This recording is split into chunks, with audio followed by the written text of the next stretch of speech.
vamos a dedicar este capítulo a las emociones. Para quienes no lo sepan, cada emoción que sentimos en nuestro cuerpo genera una vibración energética.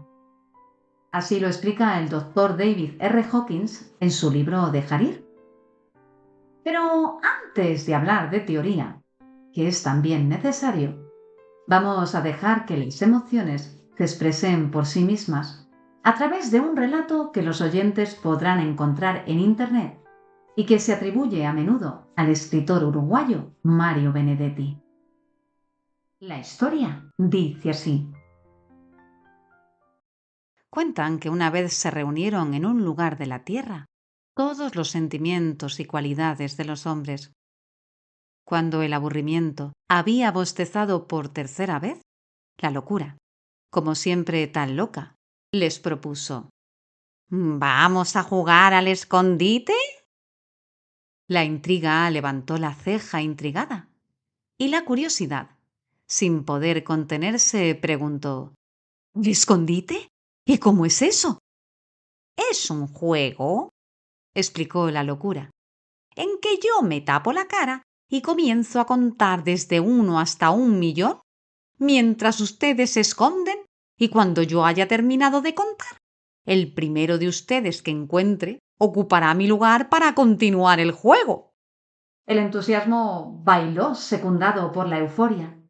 La alegría dio tantos saltos que terminó por convencer a la duda e incluso a la apatía, a la que nunca le interesaba nada. Pero no todos quisieron participar. La verdad prefirió no esconderse. ¿Para qué? Si al final siempre la hallaban. Y la soberbia opinó que era un juego muy tonto. En el fondo lo que le molestaba era que la idea no hubiese sido de ella. Y la cobardía prefirió no arriesgarse. 1, 2, 3. Comenzó a contar la locura. La primera en esconderse fue la pereza, que como siempre se dejó caer tras la primera piedra del camino. La fe subió al cielo y la envidia se escondió tras la sombra del triunfo, que con su propio esfuerzo había logrado subir a la copa del árbol más alto. La generosidad casi no alcanzaba a esconderse. Cada sitio que hallaba le parecía maravilloso para alguno de sus amigos. Que si un lago cristalino, ideal para la belleza. Que si la rendija de un árbol, para la timidez. Que si el vuelo de la mariposa, lo mejor para la voluptuosidad. Que si una ráfaga de viento, magnífico para la libertad. Así terminó por ocultarse en un rayito de sol. El egoísmo, en cambio, encontró un sitio muy bueno desde el principio, ventilado, cómodo, pero solo para él. La mentira se escondió en el fondo de los océanos. Mentira. En realidad se escondió detrás del arco iris. Y la pasión y el deseo en el centro de los volcanes. El olvido. Se me olvidó dónde se escondió. Pero eso no es lo importante. Cuando la locura contaba 999.999, el amor aún no había encontrado sitio para esconderse, pues todo se encontraba ocupado, hasta que divisó un rosal y, enternecido, decidió esconderse entre sus flores. ¡1.000.000! Contó la locura, y comenzó a buscar. La primera en aparecer fue la pereza, solo a 3 pasos de una piedra. Después escuchó la fe discutiendo con Dios en el cielo sobre teología, y a la pasión y al deseo los sintió en el vibrar de los volcanes. En un descuido encontró a la envidia, y claro, así pudo deducir dónde estaba el triunfo. El egoísmo no tuvo ni que buscarlo. Él solito salió disparado de su escondite, que había resultado ser un nido de avispas. De tanto caminar, sintió sed, y al acercarse al lago descubrió a la belleza. Con la duda resultó más fácil todavía, pues la encontró sentada sobre una cerca, sin decidir aún de qué lado esconderse. Así fue encontrando a todos: el talento entre la hierba fresca, la angustia en una oscura cueva, la mentira detrás del arco iris.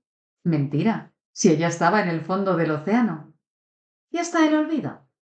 que ya se le había olvidado que estaba jugando al escondite. Solo el amor no aparecía por ningún sitio. La locura buscó detrás de cada árbol, bajo cada arroyuelo del planeta, en la cima de las montañas, y cuando estaba por darse por vencida, divisó un rosal y las rosas. Cogió un palo y comenzó a mover las ramas, cuando de pronto se escuchó un doloroso grito.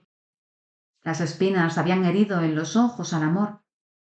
La locura no sabía qué hacer para disculparse. Lloró, rogó, imploró, pidió perdón y hasta prometió ser su lazarillo. Y desde entonces, desde que por primera vez se jugó al escondite en la tierra, el amor es ciego y la locura siempre lo acompaña. Este amable relato nos habla de un montón de emociones. Como decíamos al principio del podcast, el doctor David R. Hawkins escribió sobre las emociones en un libro que recomiendo a todos los oyentes, Dejar ir. En su libro explica que todo emite energía, ya sea positiva o negativa. Intuitivamente percibimos la diferencia entre una persona positiva, agradable, genuina, considerada, y otra negativa, avariciosa, mentirosa, rencorosa. La energía de la Madre Teresa era obviamente diferente a la de Adolf Hitler. Cada energía está asociada a un nivel de conciencia, calibrado en una escala energética que va del 1 al 1000. En el 1000 tenemos la completa iluminación, que sería la energía de Jesucristo o de Buda.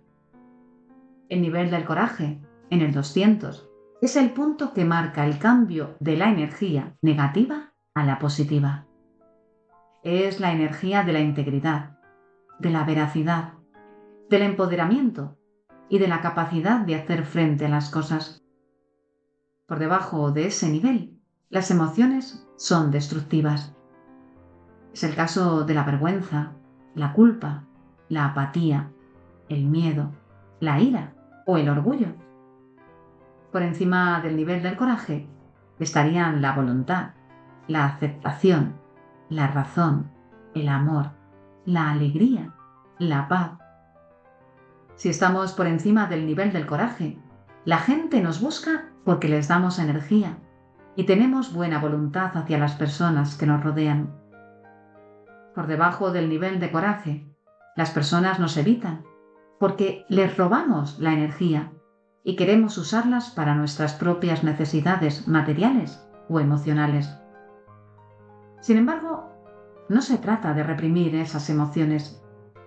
Lo que el doctor David R. Hawkins sostiene es que debemos aprender a reconocer y entregar las emociones negativas para poder ser más libres. Es decir, que tenemos que aprender a dejar ir las emociones sin que condicionen nuestra vida. Se trata de abrazar esas emociones, permitirnos sentirlas sin juzgarlas, para después poder avanzar por la vida sin estar condicionados por ellas. Porque además, cada emoción cumple una función determinada y es justo reconocerlo. Y debe ser escuchada para después poder actuar desde la conciencia y no desde la emoción. Muchas veces tratamos de reprimir esas emociones negativas, nos resistimos a ellas y eso puede llevarnos incluso a enfermar. La verdad es que no hay nada malo en nosotros por sentir esas emociones. No hay nada equivocado, porque todas esas emociones son humanas. Así, por ejemplo, el miedo, del que ya hemos hablado en otras ocasiones, es una emoción que todos sentimos y cumple una función muy importante, que es proteger la vida. ¿Qué es lo que podemos hacer con el miedo entonces? Abrazarlo, como si fuera un niño pequeño, y llevárnoslo a donde quiera que queramos ir. Ahí está, no pasa nada, pero no debemos dejar que nos condicione, que nos impida hacer las cosas que queremos hacer de corazón. Lo mismo ocurre con la ira. La ira está ahí para hacernos ver lo que ya no estamos dispuestos a tolerar en nuestras vidas y es necesaria para que podamos poner límites. Pero no es lo mismo poner los límites desde esa energía airada que hacerlo desde la conciencia, desde la calma. Es muy fácil juzgar a los que nos rodean por sus acciones, pero, como solía decirles a mis alumnos en clase, vemos la realidad desde un agujerito muy pequeño, que es nuestra propia vida. Y por eso nos resulta tan difícil comprender la situación por la que están pasando los demás. La tristeza y la furia, por ejemplo, pueden resultarnos engañosas y no ser más que una máscara que oculta el verdadero sentir de una persona. Tanto es así que a veces ni nosotros mismos sabemos lo que realmente sentimos. El primer paso es, por tanto, aprender a reconocer y aceptar las emociones para poder gestionarlas adecuadamente. Y cerramos ahora con otro relato. Un relato que recogió Jorge Bucay en su libro Cuentos para pensar y que dice así. Había una vez un lago maravilloso de aguas cristalinas, rodeado de frondosos y altos árboles que se balanceaban suavemente con el viento. A ese hermoso lago se acercaron un día la tristeza y la furia, para bañarse juntas en mutua compañía. La furia, siempre con prisa, siempre impaciente, se quitó las ropas casi arrancándoselas, las dejó caer desordenadas a la orilla del lago y se lanzó al agua sin pensárselo dos veces. La tristeza, con esa calma que la caracteriza, dispuesta casi a quedarse para siempre en cualquier sitio, se quitó la ropa muy despacio, dejándola bien ordenada y doblada junto a un árbol. Total, no tenía mejor cosa que hacer mientras se regodeaba en su desazón. Después, ensimismada en su pesadumbre, muy lentamente se adentró en las aguas. La furia, con su ímpetu acostumbrada, salió rápidamente del agua y se puso la primera ropa que encontró a mano y que era, precisamente, la ropa que la tristeza había dejado bien ordenada junto al árbol. Y se marchó de allí, sin más contemplaciones y sin mirar atrás. La tristeza se quedó un buen rato en el agua, sin conciencia apenas del paso del tiempo, y salió con pereza del agua, lánguida y pausadamente. Al salir, se encontró con que sus ropas ya no estaban allí. Pero si hay algo que horroriza a la tristeza, es verse descubierta al desnudo, por lo que se vistió con la ropa que había dejado la furia. Y es por eso que, muchas veces, creemos encontrarnos con la furia, y en realidad, si nos paramos a mirar con atención, nos damos cuenta de que lo que se esconde detrás es la más profunda tristeza. Querido amigo, querida amiga que estás escuchando, que los hados te sean propicios y que cada emoción te ayude en tu camino de vida a alcanzar tu mejor versión. Gracias, gracias, gracias por escuchar.